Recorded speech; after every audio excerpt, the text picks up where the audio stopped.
This podcast is a quest for well-being, a quest for a meaningful life through the exploration of fundamental truth. Enlightening ideas, insights on physical, mental, and spiritual health.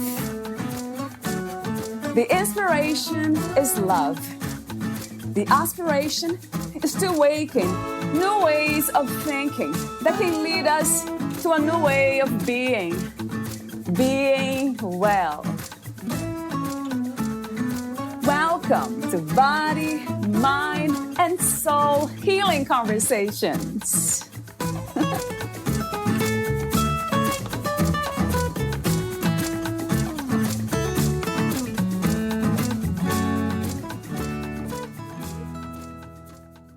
Healthy and filling. Cooking vegetables has never been easier. You already know eating vegetables is good for you, but sometimes it can be hard to figure out how to include more of them in your everyday meals, besides just in a side salad or appetizer. Larissa Olczak's book, Easy Vegetable Meals, is the vegetables cookbook that makes it simple, fast, and easy to eat tons of garden greens, feel full, and enjoy your homemade cooking.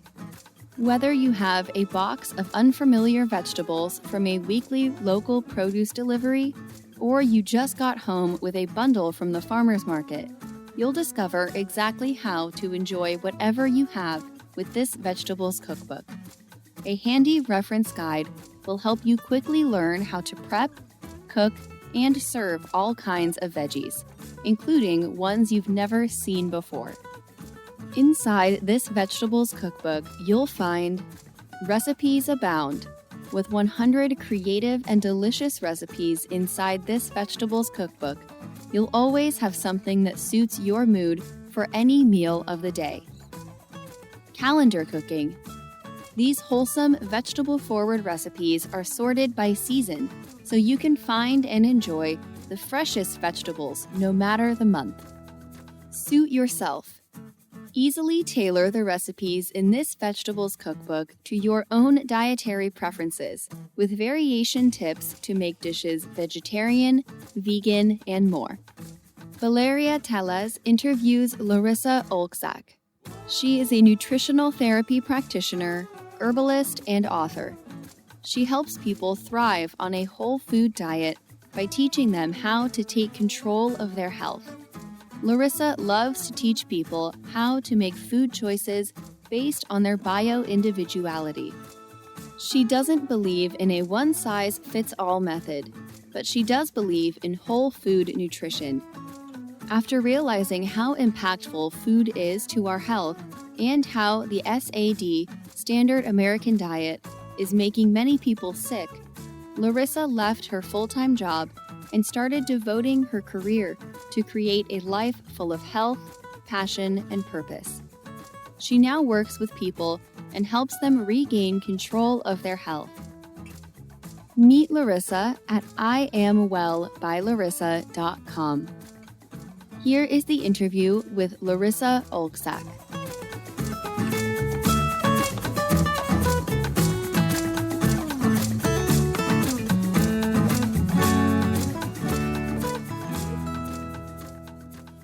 In your own words, who is Larissa Olczak? Well, I would say that I am an empathetic, creative, passionate person. I'm always wanting to learn and share more with people. I'd say I'm the happiest when I'm out in nature or when I'm at home with my rescue dogs. I feel like that's when I'm most at peace. Or when I'm in the kitchen creating a new plant-based recipe. I love nutrition, I love herbs, and I love showing people, how easy and delicious plant-based food can be. So I can help people feel their best, because I've seen that happen so many times. And then I guess to really make the statement, I would say I'm someone who's dedicated to educating humans to live a more balanced life and in harmony with plants and animals. Yeah, thank you for your message and mission. How long have you been a vegan, and why did you choose to become one? That's a great question. I've been vegan and plant-based on and off for the past 15 years, and I can explain the difference. So when you're vegan, you don't eat any animal products. You don't actually support any product that's either been tested on animals or, that has animal material in them. So for example, you wouldn't wear leather or eat honey or things like that. And when you're plant-based, that means that your diet is primarily plant food. So for me, I go back and forth between being vegan and plant-based, but I never eat meat. Sometimes I will eat maybe like, an egg here and there, but I am primarily vegan / plant-based. And I've been that way for 15 years. And it happened when I was walking around San Francisco one day, 15 years ago, and there was someone handing out a PETA pamphlet. And PETA is an organization that supports, animal rights. And within this pamphlet, they had a lot of images of what happens in factory farms and a lot of the cruelty that happens to animals. And this was actually my first time kind of seeing that firsthand, because I feel like the meat industry does a really good job at kind of hiding that side of the meat industry to consumers, because it can be really graphic and, it's not the most, people don't really want to see that. It can be kind of cruel. And so when I saw those images for the first time, I was like, oh my gosh, this is horrible. Like, I don't want to support this industry anymore. And so then we went out to lunch that day. And since that day, I ordered my first vegan meal, and I've been, vegan plant-based ever since. And I feel like it's just, I think it's a smart choice for health. It works really well for me as a bio-individual person. I feel great on this diet. I think it's great for the environment. I also think it's, great for animals as well. Do you believe plants, they also feel? Are they sensitive to pain and energies? Yeah, definitely. So I feel like, plants definitely have energy, and they do have feeling to a certain extent, although it's more of an energetic feeling. But of course, they don't have a nervous system like animals do. So they're unable to form these bonds with other animals or with humans. They're not sentient beings. They don't feel emotion and, compassion like animals do. So in a sense, yes, but I wouldn't say it's similar to how animals are. Do you also believe that if all of us were exposed to the cruelty and the violence that is imposed on animals, most of us would become plant-based and vegetarians and vegans? Yes, I always think about that because, like, as I mentioned before, I feel like the meat marketing industry does a really good job at trying to hide that. So even on a lot of like meat products, you'll see like a happy cow or a happy chicken. And they just try to disconnect that emotional connection to the animals, because I feel like if people were to actually see how horrible and gruesome some of these factory farms are, they'd be like, wow, this is horrible. And they might not necessarily want to become vegan, but then they would, support more of like a local butcher and an animal that was raised on grass, eating its natural food. So they'd be maybe a little more, different in their decision making when it comes to consuming meat. And that makes me think about the idea we have of spirituality, practicing to be more connected with everything, with nature and whatever we call God. Is this a spiritual practice for you too? It is, it definitely is. I feel like, to me, there's one universal law to me, and that's to do no harm. And I feel like this applies to all living things. I feel like this applies to everything. You shouldn't cause harm to any plant, to any animal, to anything. You should just be, peaceful, and you should try to, bring things up and show love and compassion to all things, and to not just limit that to certain things.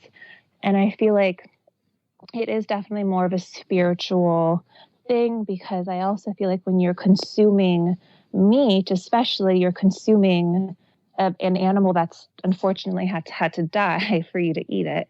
And I feel like if you choose to eat meat, then at least, be respectful and be understanding that this animal had to die for you to eat it. And I feel like a lot of the times people are a little disconnected.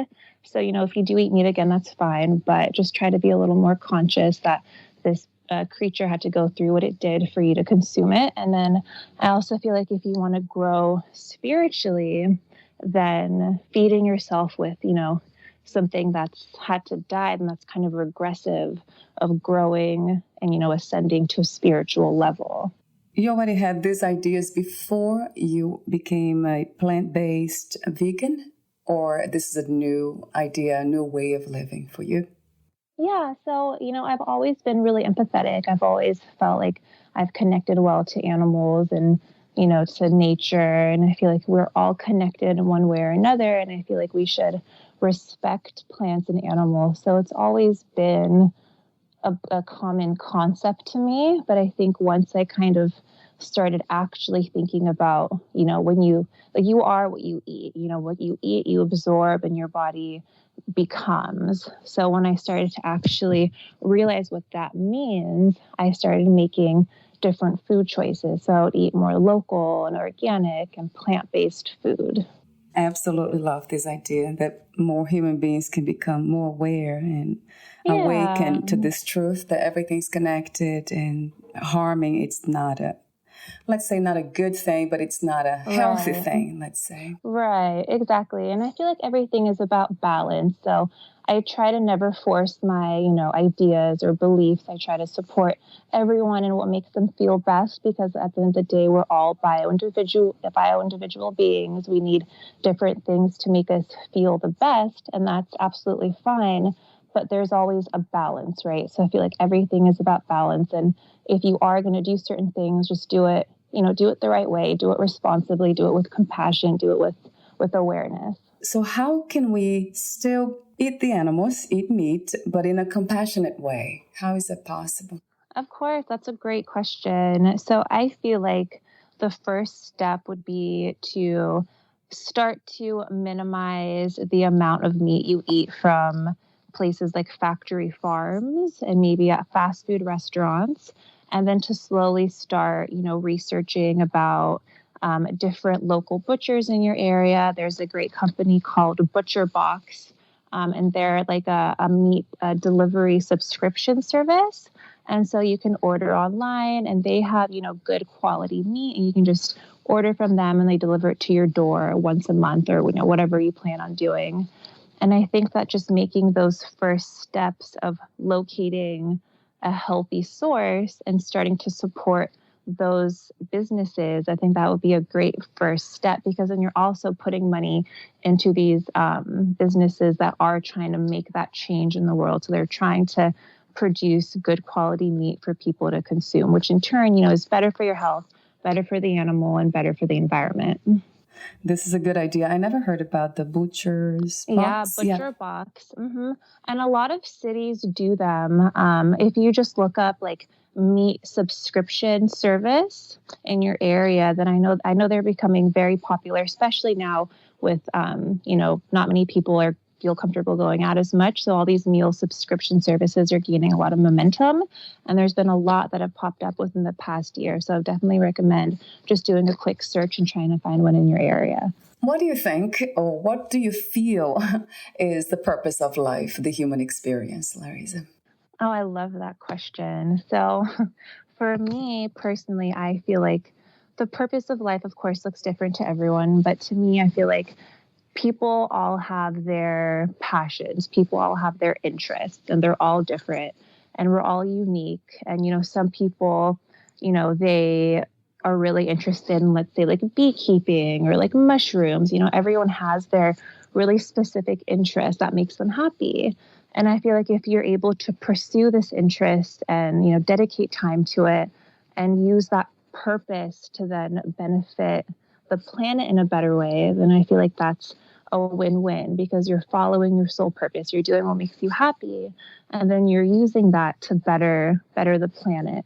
And I feel like if you are just, a kind, compassionate person, kind to everything, compassionate to everything, and you're able to pursue your dreams and to leave a good impact on the planet, then I feel like, that's a great purpose, because humans, at our best, we're very creative, we're very compassionate, we're very intelligent. And I feel like we're all capable of doing these things, but it's really easy to get stuck in routine. It's really easy to get stuck in these fears that society has sometimes placed on us. And so having a good balance of still doing what makes you happy and following your passion, and trying to be, a good person in this planet. Another question I have for you, about the obstacles.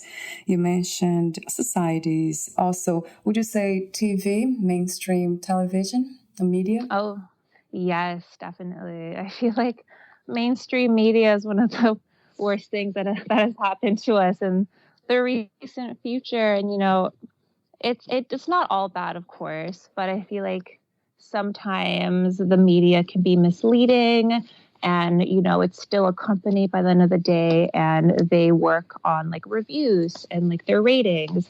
So I feel like sometimes the more worse, some news is, and the more ratings they'll get, and so it's just not very honest. And I feel like it can really manipulate people's minds and gets them sucked in to, the television or their cell phones, which can take away from, being present or connecting with their community or talking with their friends and their family, and just really engaging with normal things like we should be doing. What do you love most about being in a human body? Oh, it's such a sweet question. I love having the ability to think, to critically think, to be creative. I'm grateful for, the human mind of course, humans have the ability to be creative and to think of ideas and to actually, think of something and then create it.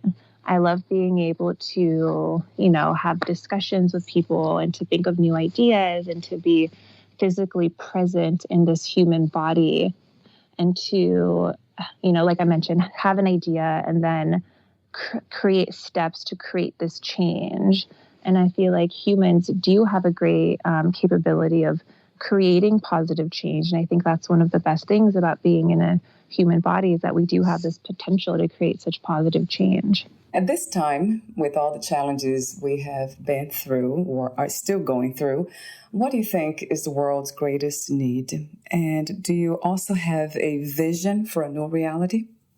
Oh, yeah. So the world's greatest need, I feel like right now, trying to not live in fear is a very important thing. I know that there's been a lot of fear in the world lately. And when you're in fear, you're a little more stuck. You can't think, like you usually would. If you're more fear-based, you can get a little more, paralyzed in your emotions. And that's just not a good place to function from.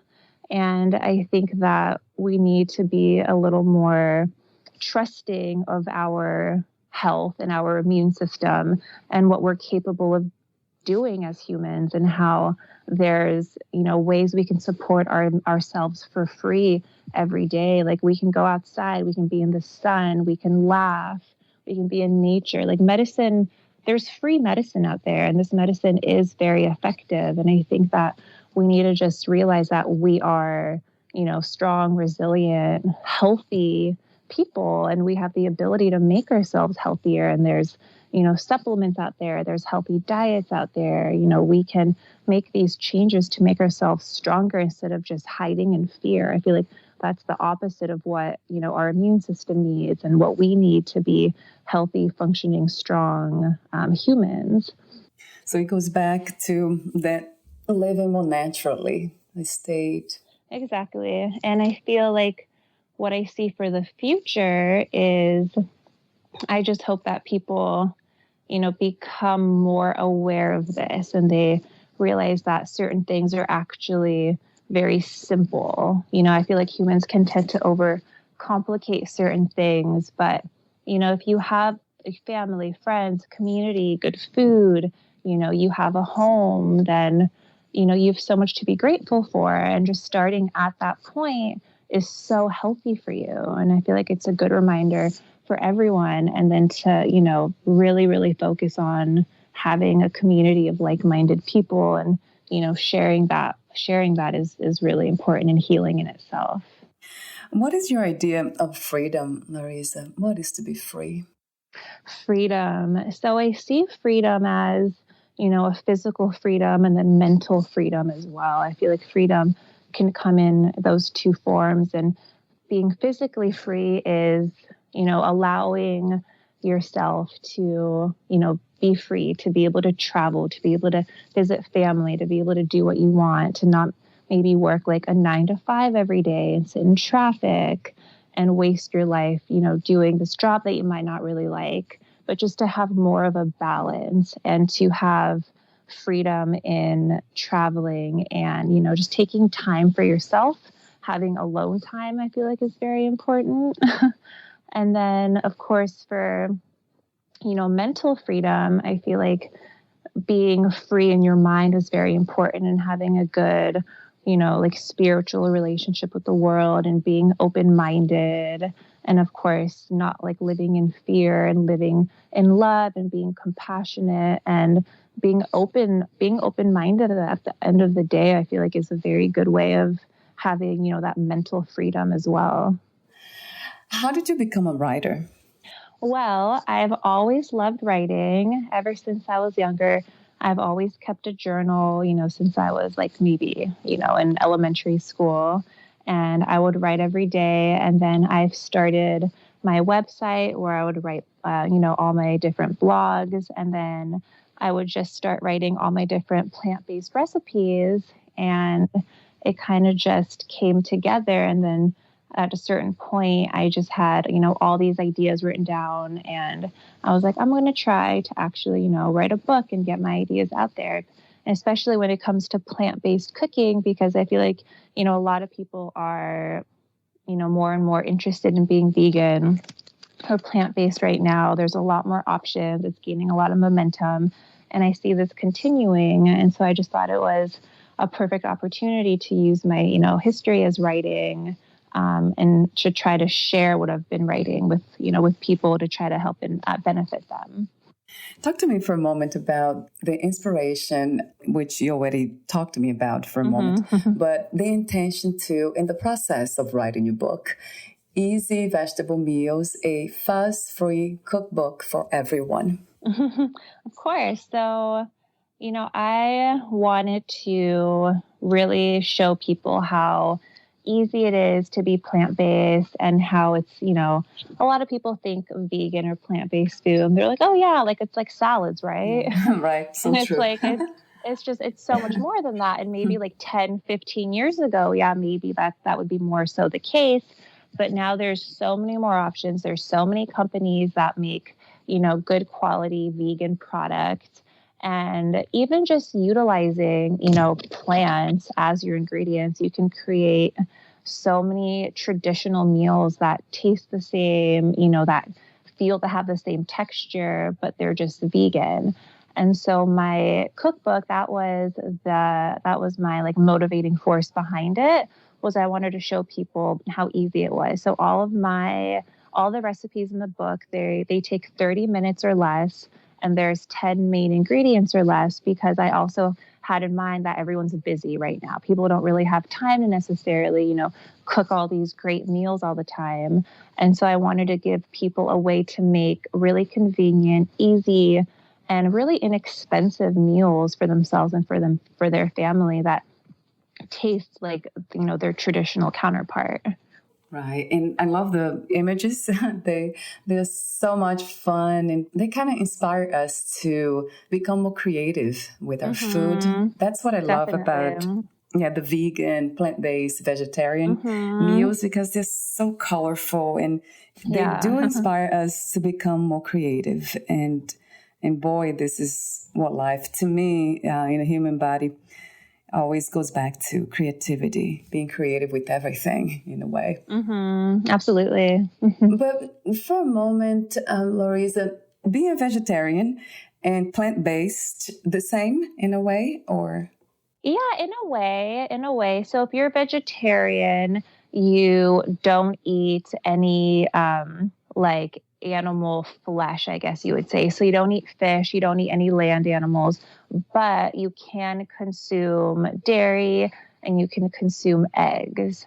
So you can still eat animal products, but you can't eat like chicken or, pork or fish or things like that. While if you're plant-based, that's more of a loose term. Like I know certain plant-based people that will eat maybe like chicken once a month, or will eat like fish sometimes, or they'll eat cheese once in a while. So plant-based is just your diet primarily consists of mostly plants.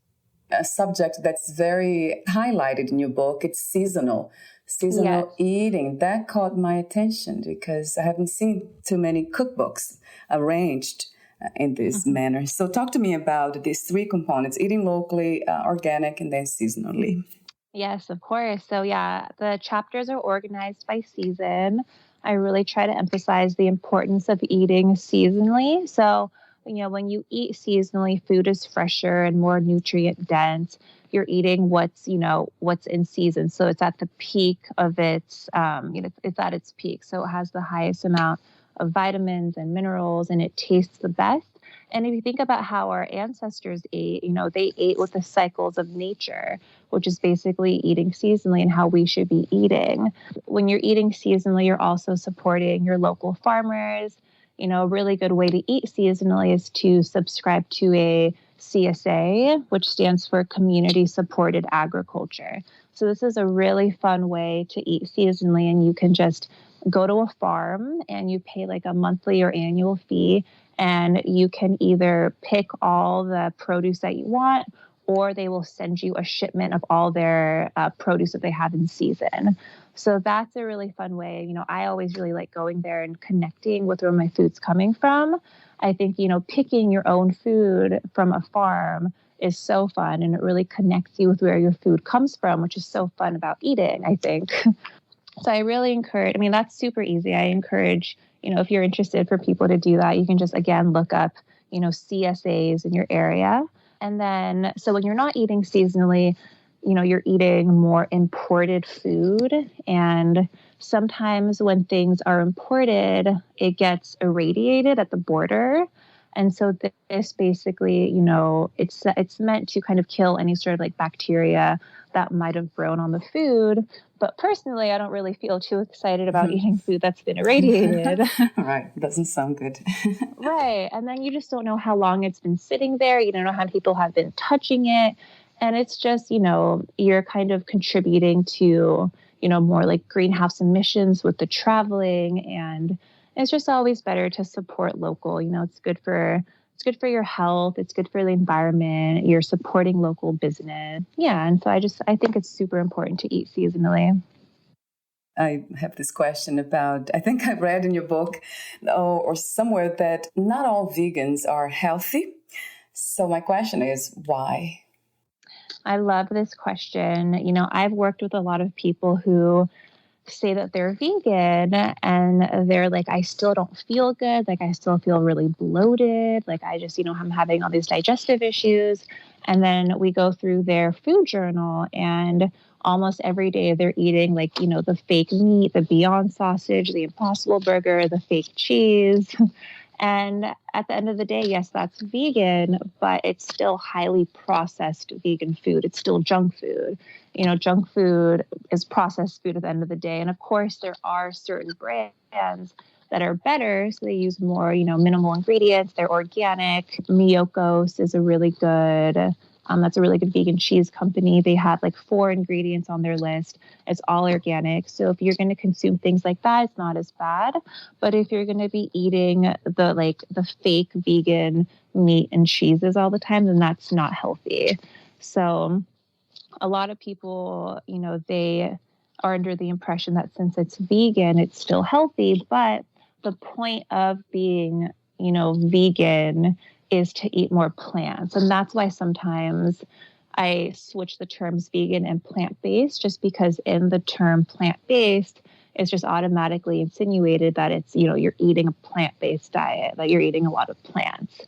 And so, to be a healthy vegan, your diet should consist of primarily primarily plant foods and grains and nuts and seeds. So that would be a healthy plant-based diet. And, of course, everything's about balance. So you can still eat those fake meat products once in a while, but I would definitely limit them to maybe, a couple times a month. Definitely not every day. That's just not going to make you feel good at the end of the day. Well, another huge point is the myth that so many people have about vegetarians, plant-based, and vegans. We will lack in protein, B12, iron, calcium. I mean, The list really goes on and on. But talk to me about these 4 nutrients. Definitely. So that is a very common question I get all the time. And, at the end of the day, plants can provide us with, everything that we need. It just needs to be a properly planned out diet, and a lot of doctors are now coming out and discussing how a plant-based diet is, one of the best diets that can prevent and sometimes reverse certain diseases. And so it's really important just to focus on eating a properly prepared diet. So, all plants have protein, plants have iron, and, B vitamins as well, except when it comes to B12, that is one of the main supplements that many people say that vegans should supplement with because it's more found in meat sources, although it's technically also found in soil, and that's how a lot of animals and our ancestors would get it would be from the soil that was in the vegetables. But unfortunately, our soil quality right now is very poor, and so it doesn't have a lot of those natural vitamins that it used to have. And then B12 is also made in our gut by certain gut bacteria. But again, a lot of us aren't that healthy. We take antibiotics. We don't have that healthy gut flora as our ancestors did. And so it's harder for our body to naturally produce it. And so I always like to tell some of my clients that it's not necessarily just a vegan or a plant-based person that can be deficient. It can also be a meat eater. So there's a lot of people who enjoy all different kinds of diet, but because of lifestyle and because of stress and because of, the food that they eat and where it comes from, they can also be deficient in a lot of these vitamins and minerals.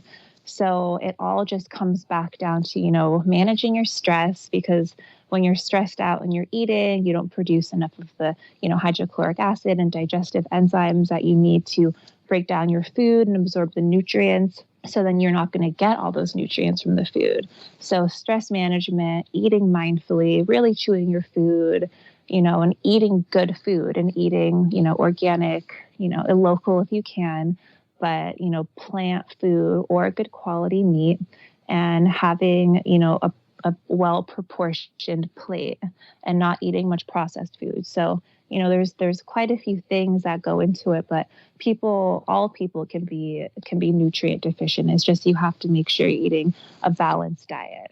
Basically, you're saying that we don't need to take supplements if we are healthy in so many ways. Of course, imbalanced, we don't need to take supplements.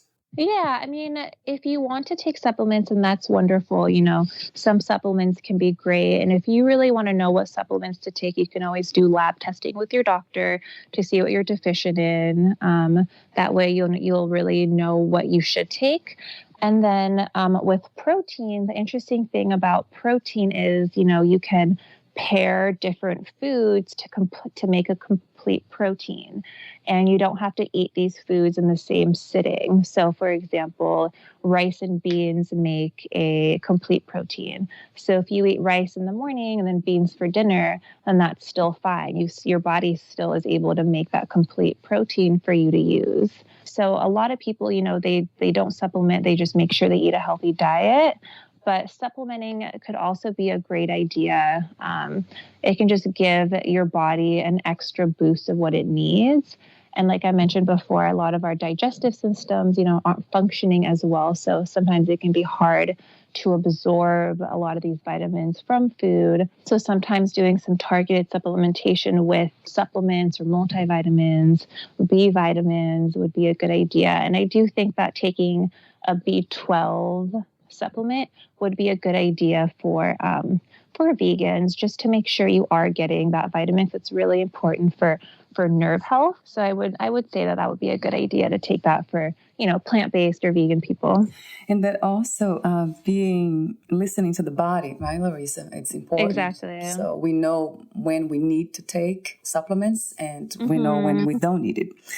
Exactly. And then, making sure you're getting them from a trusted source, because, the supplement industry is full of counterfeits. I believe it's like a $6 billion industry, and you could easily go get a supplement from Amazon for, like $10.99 or something, because it's cheaper, but you're not really sure what's in that supplements. So you don't know if they're doing any third-party lab testing. You don't know what ingredients they're actually using. So when people take supplements, I always recommend they go to, like a naturopathic doctor or, a place that they really trust. Because if you're going to spend money on your health, then you want to make sure that, you're actually getting a good quality product. Another myth is that being a vegetarian vegan is too expensive. Talk to me about that, if that's true. Right. So, I honestly think that it's one of the least expensive diets out there. Like, how much does rice cost? How much does beans cost? How much does, greens in the produce section cost? And yes, sometimes, of course, organic produce can be a little more pricey. But at the end of the day, plants and vegetables and, fruit, they're relatively inexpensive. And what really drives the price up when you go grocery shopping is going to be your meat, your cheese, even your faux vegan items like I discussed earlier. Those are a little more on the expensive side. And a lot of these, fake vegan products you can easily recreate at home. So a lot of vegan cheese that they're selling that can be expensive, you can make that from, cashews and salt and nutritional yeast. And it's a lot more, it's more inexpensive. It's really easy to recreate at home. So I think if, you're a healthy plant-based / vegan person and you primarily shop in the, in the produce section or the bulk section, you're getting nuts and seeds and grains, and it's very inexpensive. Yeah, it's not that expensive. If it is, everything's natural. Like beans, I love beans with rice and peas and all this stuff. And it cannot even compare with wild salmon and all this. Oh, I know. Yeah. It's crazy. Most people have this misunderstanding, right? Vegetarianism, veganism. Another thing that I noticed, people around me that tried to become a vegetarian and even vegans, they had problems with energy level.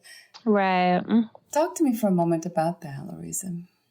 Yeah, so that can, that's very common with energy levels, and that might just be their body transitioning. It might be that they're not feeding themselves exactly what they need.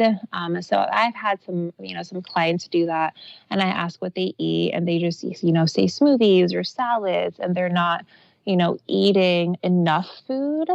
So I feel like they're not eating the right amount of food. They're maybe not, cooking enough of like a variety of different plant food.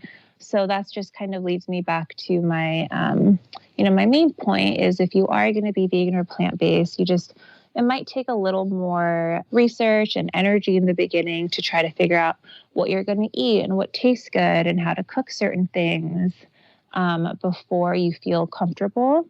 But I think it's just making sure you're eating enough, a wide range of different kinds of, food. So different carbohydrates, different fats, different protein, and to not be scared of certain fats, like coconut oil and, certain carbs like sweet potatoes are also good.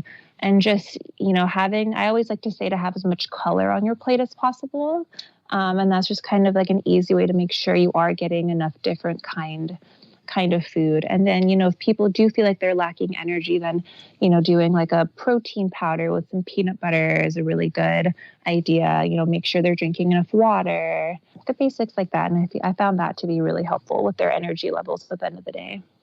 And so that's what is great about having guide or book to follow from an expert like you. So then we don't get into buying those easy foods, processed vegan foods, and trying to make it quick. Although it is quick too, the way you have your recipes, they take 30 minutes to prepare, to make. So it's not that long. And one thing that's so important, we are taking care of our health in the long term, is something that it's priceless to me. Absolutely. I agree. I mean, what are you going to do without, your health and feeling good and, not having some of these common issues that you've had in the past? A lot of people that switch to a more plant-based diet, they say that their digestion has improved, like their skin has cleared up. They don't have like as much pain anymore. And I think it's because they've taken away a lot of this inflammatory food. And then another good idea to have, because it's, it happens to everyone. We get home, we're really hungry, and we just grab the first thing that we see to eat. And that first thing might not always be, the healthiest thing. So I always try to make sure that there are, healthy, quick options around, maybe like trail mix or, like peanut butter, just to kind of satisfy yourself so you don't have this like urgent need of just grabbing the first thing that you see. And I feel like that's also very helpful. And another thing about the vegan diet, the plant-based, it's anti-inflammatory, it's amazing for the health, general health, and also affects the mind, our emotions, so mental states, improves mood too, so it's connected to happiness. Right, exactly. Boy, I love that. And I feel it. I feel the difference, huge difference. Sometimes I eat meat, sometimes, it's really not often. But now I feel so much better with the plant-based vegan diet. Oh, that's awesome. It's amazing. And some people, they argue that's another myth, I guess, that it's actually natural to eat animals. They have so many arguments about the ancestors and all that. Right. So we're almost at the end, but talk to me for a moment about that statement. Yeah. So, at the end of the day, I feel like, of course, we have certain groups of people, certain ancestral groups, which were primarily plant-based. There were some that ate meat. And I feel like when our ancestors did eat meat, it was more on a respectful level. So, they wouldn't kill thousands and thousands and thousands of animals a day as we do today with factory farming. They would, go hunting, kill an animal. They would use all the parts of that animal. And I feel like to people who say that argument, I want to ask them, like, if they eat meat like that, because they probably don't, So I think that's just, it's a good way to eat meat, like I mentioned before, is to support a local butcher. And yes, a lot of our ancestors have been eating meat and it can be natural. It's just how you do it. But I feel like right now in today's day and age, given the circumstances with like the climate crisis and animal cruelty and how a lot of the meat, it has tons of hormones and antibiotics, it's not very healthy. So the quality of the meat is also not the same. If people wanted to go out and hunt an animal and then use that whole animal, then, that would be a little different than going to, a drive-through restaurant, eating like a cheeseburger and getting full and throwing half of it away. It's not necessarily the same. So I feel like it's hard to compare those two things. But I also feel like right now in this day and age, there's replacements, like we can go to a market like a Sprouts or Whole Foods or Safeway, and there are vegan options. There's plant options. Like we have kitchens to cook whatever we want, whenever we want. So it's just kind of up to us to make different choices. And I feel like a lot of our choices now have consequences, which affects everything, which affects the planet and other humans and our health and, animals. So it's a little different. Like, yes, of course, eating meat is natural, but given the current circumstances of everything, I feel like we can adapt and change that, to better our environment and ourselves as well. I would just, like to emphasize the importance of, everyone's bio-individuality and to do whatever makes you feel good, but just to try to have balance. I think at the end of the day, balance and awareness and compassion is, some of the most important things you can do, especially when you're eating, because when you're eating, that's such a, important and like even spiritual function. You're giving yourself your life force. So you just have to be conscious of what you're eating, conscious of when you're eating, be grateful for your food and treat it as more of like an experience, really enjoy it. Because at the end of the day, that will also, be better for your health because you're going to be more calm. You're going to be digesting your food better. You're going to have a better relationship with your food. So I feel like I just would love to encourage people to do that. Yeah, and you are. Thank you so much, Larissa, for your beautiful mission. Yeah, it's very kind. So I hear kindness all the way. Yeah, definitely. And non-judgmental, which is part of being kind. How do you define success these days? What is to be successful to you? I think to be successful, to me that means, in a way to be free and to, feel like you have a good understanding of yourself and you have a good understanding of, who you really are, and you're able to be yourself unapologetically in the world and to do what makes you happy and to not live in fear and to not be scared of people's judgments and to just, be yourself. And, of course, in this day and age, being successful, I feel like does equate to finances to a certain extent, just because, finances can lead to a lot of stress. So I feel like to be successful, you've managed to find a way to have an income based off something you really enjoy. Because, we all have to work. It's 2020 and, we have careers, we have jobs, and I feel like that can turn into a really big part of us. A lot of people, identify with their career. And I feel like having a career which makes you happy and which you're excited to do every day and which you're able to, fund your life, I feel like that's really successful. And that can be really hard for people to do because that can be, really scary because sometimes like your hobby, there's not much money in there. So you'd rather go for this other job that pays well, but you won't be necessarily happy. So I feel like having a good balance of, pursuing your passion, having an income, and then also having some sort of freedom is what's defined as success and not really being tied down to the same routine all the time. And I feel like sometimes that routine can make people really stagnant. And that's when we're not our best selves. So I feel like allowing yourself a certain freedom and some, days off where you can go travel or visit family or, go for hikes or visit a new place and do something new and exciting. I feel like that's freedom. I love your wisdom. Thank you. That's really important to trying to find a way to do what we love and at the same time make some money.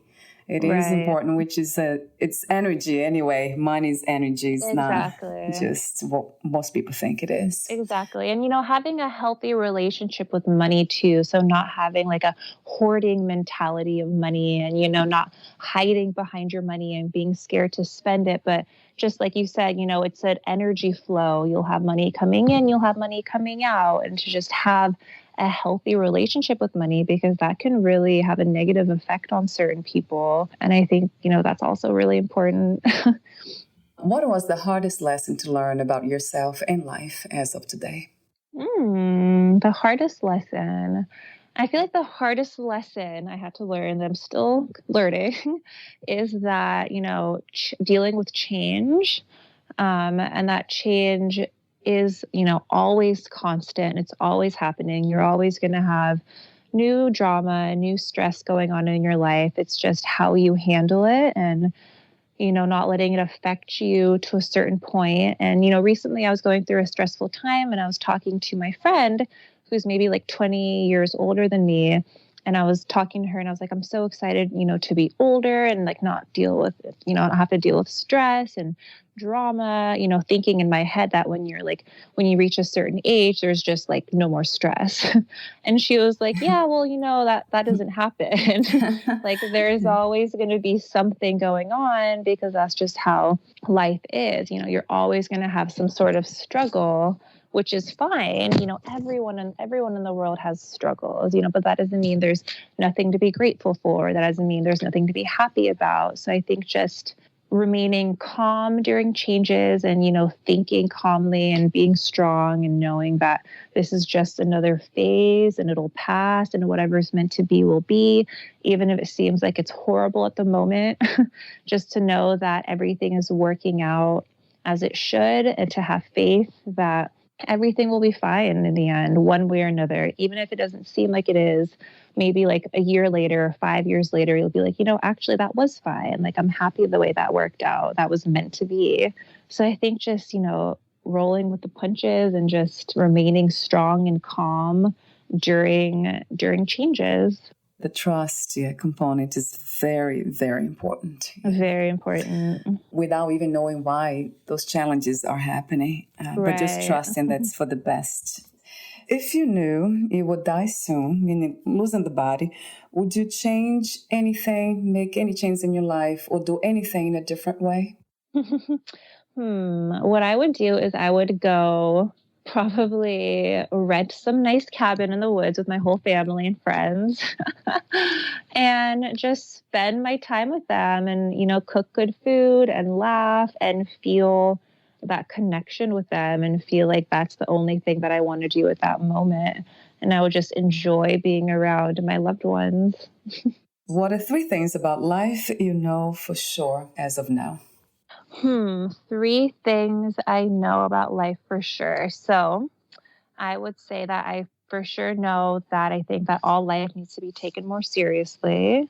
I feel like this is, is animal life and our planet. And I feel like we just really, we're just disconnected from, from nature and animals and, like mainstream media is a big factor. Social media is a big factor, like all these like celebrities and things like that. And it's just, we've grown disconnected from such a basic part of life.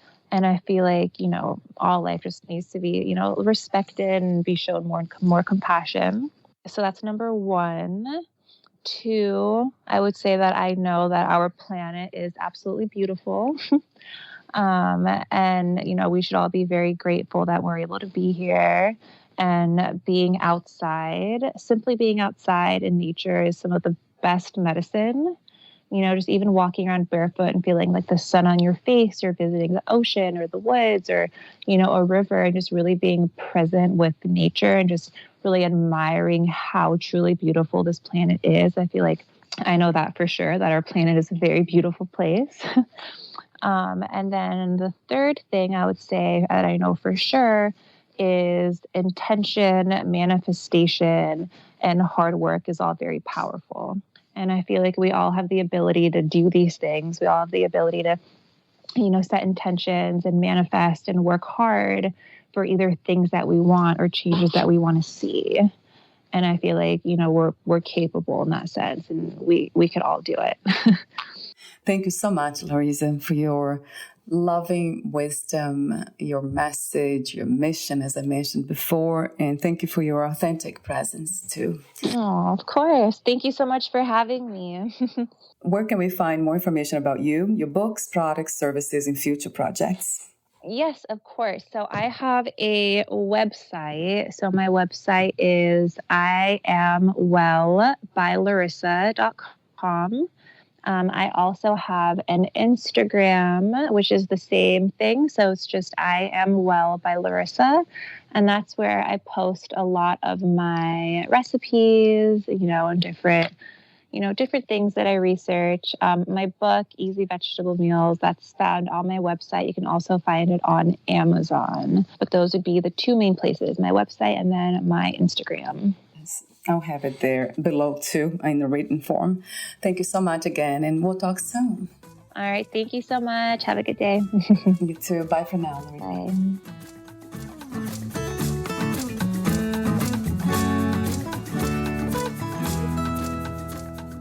Thank you for listening. To learn more about Larissa Olczak and her work, please visit IamWellByLarissa.com.